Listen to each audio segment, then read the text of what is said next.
هنا اهو. تعالوا نشوف بقى العجينه بتاعتنا الجميله اهي. شايفين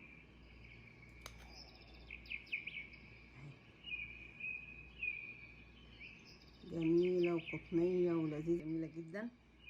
شوف الصينيه الجميله الحلوه دي الدليشز دي، السينابون بتاعنا الجميل. عايزين تعرفوا عملناه ازاي؟ يلا تعالوا نشوف هنعمل ايه مع بعض. وتعالوا نشوف مقادير الحشوه بتاعتنا، ونشوف كمان مقادير الصوص بتاعنا. فتعالوا مع بعض نشوف مقادير العجينه بتاعتنا ايه. احنا عندنا هنا 3 اكواب دقيق. هنا عندنا 3 مقاس واحد، 3 كوبايات دقيق. وعندنا هنا المقادير الجافة بتاعتنا. طبعا عندنا هنا معلقة كبيرة خميرة، وهنا معلقة صغيرة بيكنج باودر، وهنا ربع معلقة صغيرة هيل، وهنا ربع معلقة فانيليا، وعندنا بيضة، وعندنا رشة الملح او معلقة ملح مساحة. وعندنا هنا كمان 4 معالق سكر، 4 معالق سكر ناعم. طبعا مش مطحون، لا، في سكر ناعم وفي سكر خشن، ده ناعم. وعندنا هنا قطعة زبدة، يعني مقدار كده نص، يعني 70 جرام، 70 جرام، وربع كوباية فنجان زيت. فانا حاطة الزبدة فيها، يعني يبقى زبدة وزيت. وعندنا هنا 4 معالق حليب بودر. وعندنا هنا حليب دافي، حليب دافي للعجن. هنبدأ بسم الله الرحمن الرحيم. هنحط الأول عندنا الدقيق بتاعنا، المكونات الجافة الأول اهو. بسم الله اهي. ونحط الكوباية التالتة بتاعتنا، ونحط طبعا المقادير الجافة بتاعتنا كلها. سيب البيضة كده، ونحط البيكنج باودر والخميرة والملح والفانيليا والهيل كده حطينا. وهنحط كمان الحليب البودر بتاعنا كده. وطبعا عندنا السكر احنا هندوبه في شوية هنا حليب، عشان لما نحطه هندوبه في شوية حليب كده اهي. ندوب ال4 معالق سكر كويس.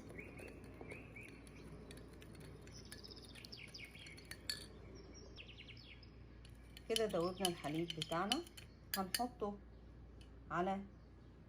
هنحط بس شويه من الحليب كده مع السكر اللي احنا دوبنا فيه، عشان الحليب ده بنخليه بقيته في الاخر، لان عندنا بيضه وزيت، ففي مكونات سائله شويه. البيضه بتاعتنا اهي، والزيت مع الزبده بتاعنا. الزبده طبعا بحراره الغرفه. هنشيل الحاجات دي كلها على جنب كده، ونعجن معانا بسم الله الرحمن الرحيم. وننزل بعجن، ونشوف الزبده كده نعملها كده اهوت. بسم الله الرحمن الرحيم، ولا حول ولا قوه الا بالله العلي العظيم. بسم الله. طبعا انا بحط المكونات الجافه الاول، والسوائل اللي هي زي، مش السوائل زي الزيت والزبده والبيضه اللي احنا حطيناها، لان السوائل دي هي اللي بتتحكم في انك هتحطي السائل الاساسي للعجن. يعني هتحطي كوبايه، هتحطي كوبايه وربع، يعني على حسب العجينه بتاعتك ما بتاخد عندك. احنا الاول بنخلط المكونات كلها مع بعضها كده.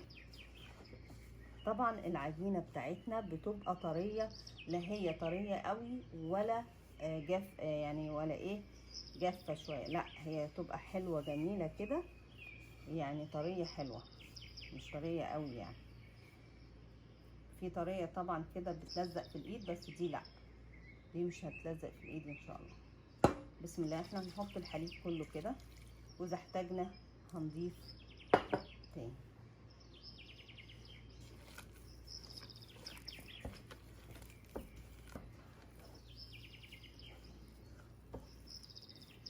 طبعا انا محتاجة دلوقتي شوية دقيق، شايفة محتاجة شوية دقيق عندي، فاحنا هنضيف شوية دقيق كده، يعني يجي ربع كوباية دقيق، يجي كده ربع كوباية دقيق.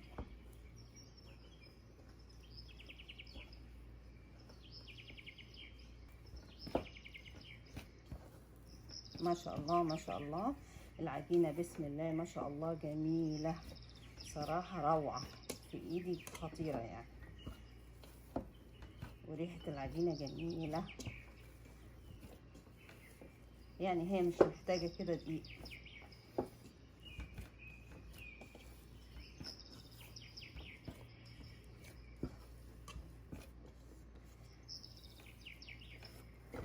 شايفين العجينة بتاعتنا جميلة وحلوة اهي.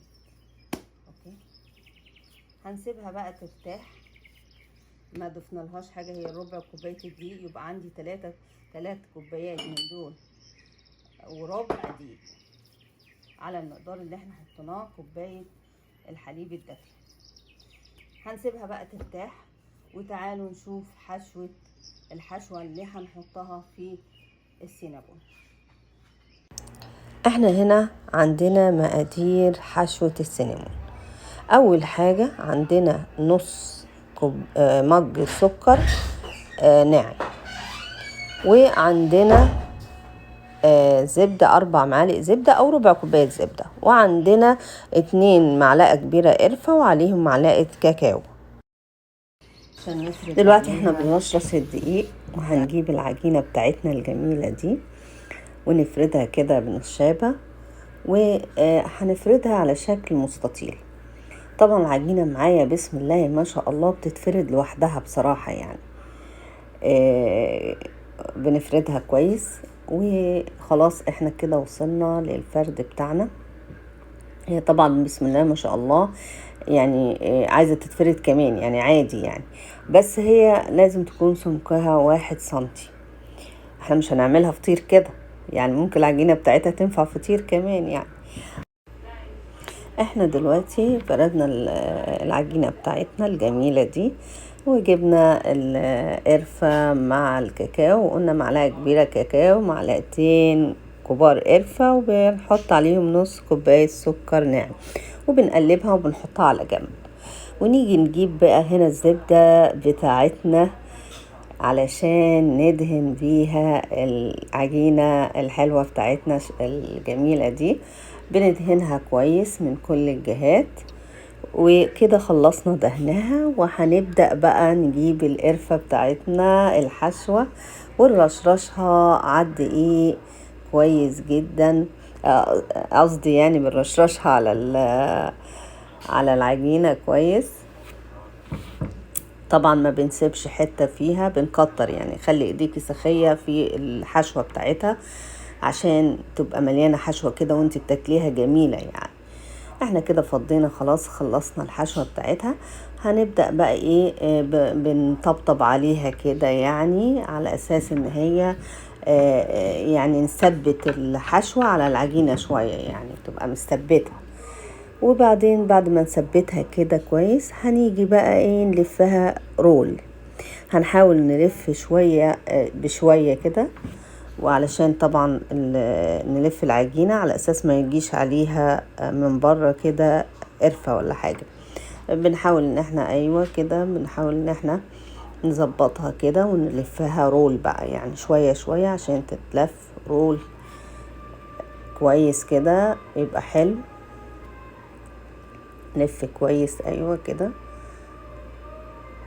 لازم تظبطي الرول كويس طبعا لو عايزة ان انت الرول ده بتقطعيه بالفتلة او بالسكينة يعني. وطبعا بتظبطي قيمة 3 صوابع بس، 3 صوابع بين كل حاجة، او زي ما انت عايزة القطعة كبيرة صغيرة بس بمقاسات متساوية. فانا اقطعها ان شاء الله بالسكينة. هنا طبعا انا وصلت للحتة دي، بس بعديها اتقطع التصوير. طبعا الرول بتاعي اهو ما تصورش وانا بقطعه، يعني مش عارفة في ايه الكاميرا بتاعتي، شايفين حلو وجميل ازاي.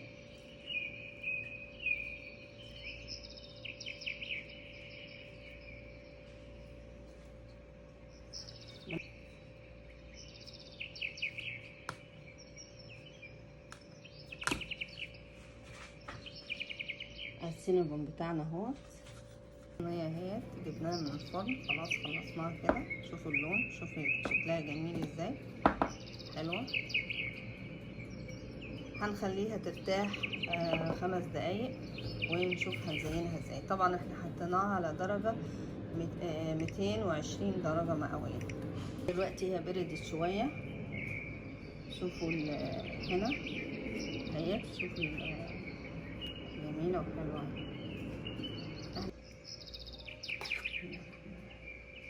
شوفوا بنحطها بقى ايه، تشرب من الصوص بتاعها الابيض ده. بسم الله الرحمن الرحيم. نغرقها كده في الصوص، تشرب من الصوص كله.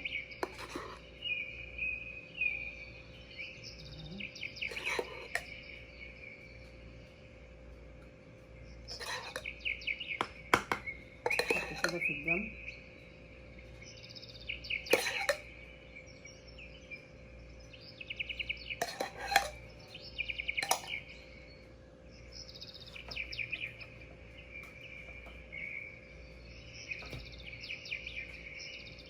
نخلي دي نزنقها كده برضه نزنقها الصوص كده. وبعدين نجيب لنا واحدة، احنا عندنا هنا 3 لوحدهم، نخليه مع بعض يشرب الصوص.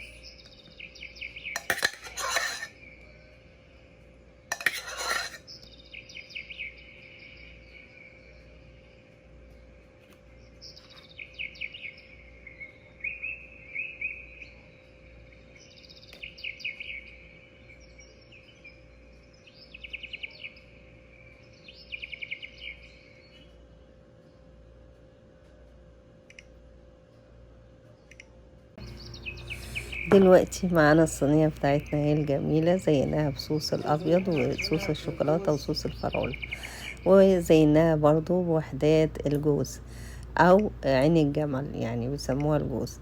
بتدي طعم جميل وحلو. ولو عندك لوز برضو شرايح بتحطيها بتدي شكل وطعم برضو. المكسرات بتدي طعم. هنا بقت الشكل بتاعنا هو الجميل بتاعنا، الفينيش الأخير.